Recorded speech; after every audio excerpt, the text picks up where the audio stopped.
A continuación escuchemos al hermano Ortiz en el mensaje de la palabra de Dios.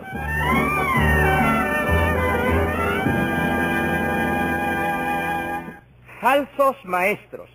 El apóstol Pablo escribió a Timoteo como sigue: Te encarezco delante de Dios y del Señor Jesucristo que prediques la palabra, que instes a tiempo y fuera de tiempo, redarguye, reprende, exhorta con toda paciencia y doctrina, porque vendrá tiempo cuando no sufrirán la sana doctrina, sino que teniendo comezón de oír, se amontonarán maestros conforme a sus propias concupiscencias, y apartarán de la verdad el oído, y se volverán a las fábulas. Segunda Timoteo 4, del 1 al 3. Y el apóstol Pedro escribió sobre lo mismo de la manera siguiente: Pero hubo también falsos profetas entre el pueblo, como habrá entre vosotros falsos maestros, que introducirán encubiertamente herejías destructoras, y aún negarán al Señor que los rescató, atrayendo sobre sí mismos destrucción repentina. Y muchos seguirán sus disoluciones, por causa de los cuales el camino de la verdad será blasfemado, y por avaricia harán mercadería de vosotros con palabras fingidas. Les prometen libertad, y son ellos mismos esclavos de corrupción. Segunda de Pedro 2, del 1 al 3 y verso 19.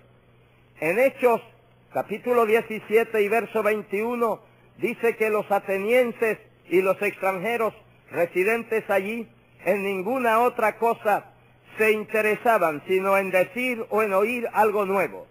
Hoy día hay muchos creyentes que tienen la misma actitud y tendencia de los atenienses. Esto es, no sufren oír la sana doctrina, la antigua palabra de Dios, sino en escuchar algo nuevo, algo que les agrade, algo que les convenga a su criterio o interpretación particular de la Biblia. Esta liviana actitud hacia lo novedoso, juntamente con la poca o deficiente enseñanza de la palabra de Dios, es lo que fomenta la aparición de los falsos maestros. Ningún falso maestro dice que lo que enseña es falso, siempre reclama que es la verdad. Pero todos estos falsos maestros siempre tienen de carnada una que otra verdad bíblica, y luego tienen varias aparentes verdades, tienen otra cantidad de medias verdades, tienen abundancia de interpretaciones propias y convencionales, y un semillero de falacias con ropaje de humanismo, de comprensión, de compasión, de cristianismo y de amor. Pues para los falsos creyentes, que les fastidia el maná que Dios les da, que no sufren la sana doctrina, que tienen comezón de oír la verdadera palabra de Dios, pues ahí están los falsos maestros, que usando estratagema de hombres para engañar, emplean con astucia las artimañas del error, Efesios 4:14, y les dan conforme el menú que a ellos les gusta. Y precisamente a esa funesta combinación de falso creyente con falso maestro es que la Biblia se refiere cuando dice en 2 Tesalonicenses 2 del 10 al 12 como sigue: Por cuanto no recibieron el amor de la verdad para ser salvos, por esto Dios les envía un poder engañoso, un falso maestro, para que crean la mentira, a fin de que sean condenados todos los que no creyeron a la verdad, sino que se complacieron en la injusticia.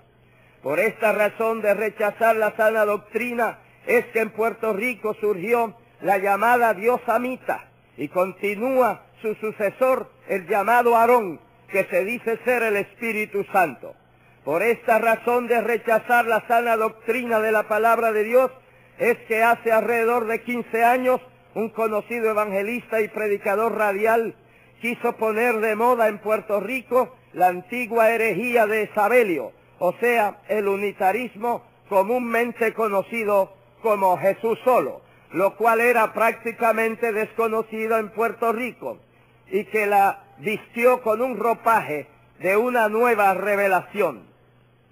En aquel tiempo Dios me dio un mensaje intitulado Una nueva revelación o una antigua herejía, y Dios usó este mensaje para sacar a muchos del engaño en que habían caído y para alertar a todo el pueblo de Dios, no solo en Puerto Rico, pero también en otros países. Hace algunos años ese falso maestro desapareció de la escena y un sucesor ha seguido con cosas peores que su antecesor. Por esta razón de rechazar la sana doctrina de la palabra de Dios es que está el coreano Moon, que dice que el Señor Jesucristo fracasó como Mesías y que él, Moon, es el Mesías verdadero que redimirá físicamente a la humanidad, y millares le siguen y le entregan sus cheques, sus bienes, sus fortunas.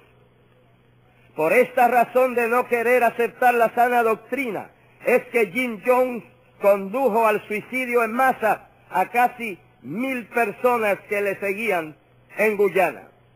Y no terminaríamos de mencionar tantos disparates que son enseñados por falsos maestros. Hace como 35 años tengo en mi poder, y los he leído todos, los libros en inglés de un autor de Estados Unidos, E.W. Kenyon. Este autor escribe algunos conceptos buenos y aceptables, pero también escribe ideas raras e inaceptables a la luz de la palabra de Dios. Resulta que últimamente en Puerto Rico un jovencito está introduciendo las enseñanzas del señor Kenyon. Se dice en un librito que también tengo a la mano que su contenido son cosas que Dios le ha revelado al jovencito, pero que realmente son las ideas del señor Kenyon, que en muchos casos son traducciones exactas del inglés de los libros del señor Kenyon. El librito se intitula 3 días y noches en el corazón de la tierra.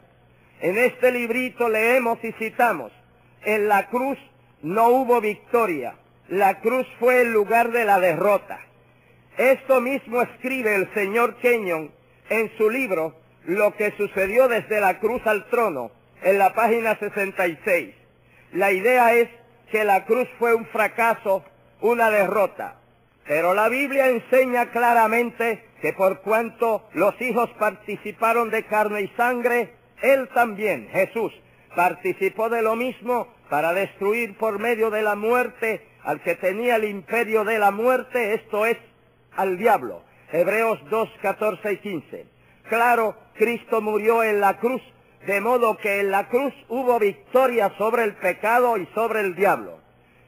También dice en Colosenses 2, 14 y 15, que el Señor nos perdonó, nos dio vida, anulando el acta de los decretos que había contra nosotros, que nos era contraria, quitándola de en medio y clavándola en la cruz, y despojando a los principados y a las potestades, los exhibió públicamente, triunfando sobre ellos en la misma, o sea, en la cruz.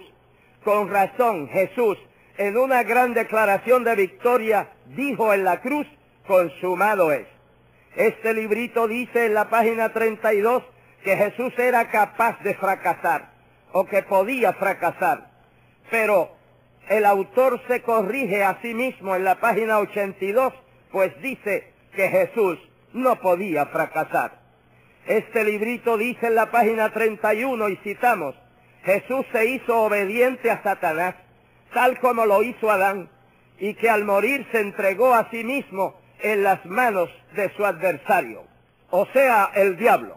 Esto mismo es lo que escribe el señor Kenyon en su libro Lo que sucedió desde la cruz al trono, en la página 50, y citamos: él, o sea, Cristo, fue entregado por Dios al adversario. Cuando Jesús murió, su espíritu fue tomado por el adversario, Satanás. Esta interpretación quiere decir que cuando Jesús encomendó su espíritu al Padre, diciendo: Padre, en tus manos encomiendo mi espíritu, quien se encargó del espíritu de Cristo fue Satanás. De hecho, el librito dice que el diablo se llevó el espíritu de Cristo al infierno. Esto equivale a decir que cuando Esteban, antes de morir, dijo, Padre, en tus manos encomiendo mi espíritu, que el diablo se lo llevó. Y equivale a decir que siempre que un cristiano moribundo encomienda su espíritu al Padre, el diablo se lo lleva. El librito 3 días y noches en el corazón de la tierra y las enseñanzas del señor Kenyon, que es lo mismo, dicen que el Espíritu de Cristo murió, que estuvo separado de Dios 3 días y 3 noches en el infierno, preso por el diablo, que el diablo vino a ser su amo y señor.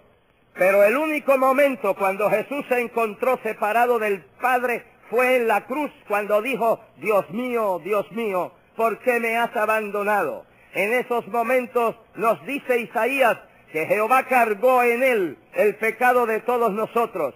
Nos dice el apóstol Pablo que Dios lo hizo pecado por nosotros, como también que fue hecho por nosotros maldición. Y el apóstol Pedro declara que él llevó nuestros pecados en su cuerpo sobre el madero. Isaías 53:6, 2 Corintios 5:21, Gálatas 3:13, Primera de Pedro 2:24.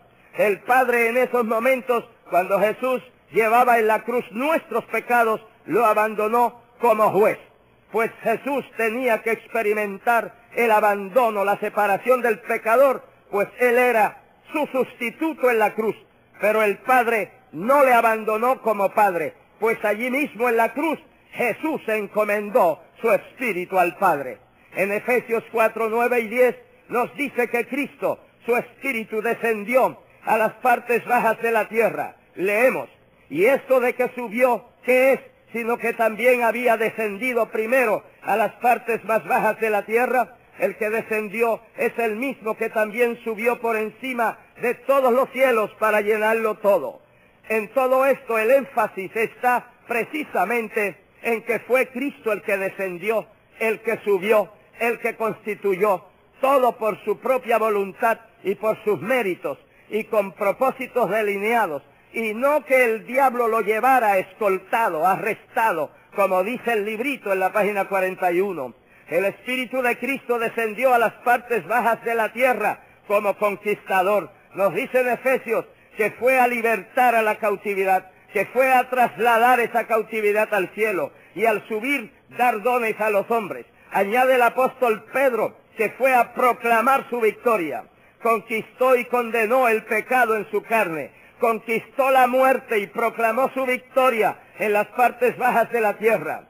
Esa es labor de un conquistador, del capitán de nuestra salvación, no de un derrotado, de un preso del diablo, como se le presenta en el librito. El librito dice en la página 62, y citamos, la tradición y la mala enseñanza de la palabra dice que nosotros tenemos 2 naturalezas, pero eso no es correcto. También dice en la página 61 que eso de tener 2 naturalezas es ser esquizofrénicos. Esto mismo es lo que enseña el señor Kenyon desde hace casi 40 años en su libro Realidades de la Nueva Creación. Pero esto de que el cristiano, a la vez que le es impartida la naturaleza divina, segunda de Pedro 1:4, también conserva su naturaleza humana, esto es, su cuerpo, su carne, es una verdad irrebatible, no solo en las Sagradas Escrituras, pero también en la real y diaria experiencia de cada cual. La Biblia habla de creyentes espirituales y creyentes carnales. La Biblia habla que hay un conflicto interno entre el espíritu y la carne, o sea, entre la naturaleza divina que nos es impartida y la naturaleza humana que conservamos, y que ese conflicto nos provee los medios para vencer y para crecer. Leemos en Gálatas 5:16 y 17, andad en el espíritu y no satisfagáis los deseos de la carne, porque el deseo de la carne es contra el espíritu y el del espíritu es contra la carne, y estos se oponen entre sí para que no hagáis lo que quisiereis. En teología, esta enseñanza de que el cristiano solo tiene la naturaleza divina, porque la humana, de la carne, del pecado o del diablo, como se le quiera llamar, le es quitada. Esto se llama erradicación, o sea, erradicar tal naturaleza, Si esto fuera así, pues también se erradicaba la muerte en los cristianos y ninguno moriría, pues la paga del pecado es la muerte. Se erradicaría la concepción en pecado y los hijos de los cristianos nacerían sin la herencia y el virus del pecado. Si fuera así, tampoco veríamos a tantos creyentes y aún predicadores pecando, fornicando, adulterando, divorciándose y recasándose. No habría falsos predicadores, falsos maestros que prometen libertad y son ellos mismos esclavos de corrupción. Hay muchas otras cosas más en el librito mencionado que no tenemos el tiempo de señalar, y hay muchísimas otras cosas más que no están en el librito, pero que se están enseñando en locales, por la radio y por medio de casetes grabados, que son contrarios a la sana doctrina de la palabra de Dios, que deterioran y destruyen la vida espiritual y la santidad, y que es necesario que el pueblo de Dios esté alerta y no preste atención a estas falacias e interpretaciones novedosas, plagiadas de otros, pues un abismo llama a otro abismo, un error llama a otro error, y un poco de levadura leuda toda la masa. Oremos. Nuestro Dios y Padre Celestial, te damos gracias por tu bendita palabra, que es antorcha luminosa que nos alumbra en estos días de tanta confusión. Dios mío, que tu palabra ilumine a todos y que tu palabra siempre sea lámpara a nuestros pies y lumbrera a nuestro camino. Salva las almas, sana a los enfermos y bendice a todos. En el nombre de Jesús nuestro Señor. Amén. Atención, si este mensaje ha sido de bendición a su vida y desea adquirir una copia del mismo en cassette grabado en la voz del hermano Ortiz, escríbanos pidiendo información. El título del mensaje de hoy es Falsos Maestros. Recuerde nuestra dirección: Movimiento Misionero Mundial, P.O. Box 363644, San Juan, Puerto Rico 00936-3644. Y así nos despedimos de ustedes hasta la próxima semana, cuando volveremos en este mismo día, a la hora de hoy y por esta misma emisora. Si este programa ha sido de bendición e inspiración a su vida, escríbanos hoy mismo. No olvide que esta es una obra de fe. Dependemos enteramente del Señor y de la generosa aportación de nuestros oyentes. Recuerde nuestra dirección: Luis M. Ortiz, Correo General, apartado 3644, San Juan, Puerto Rico 00936. Dios os bendiga.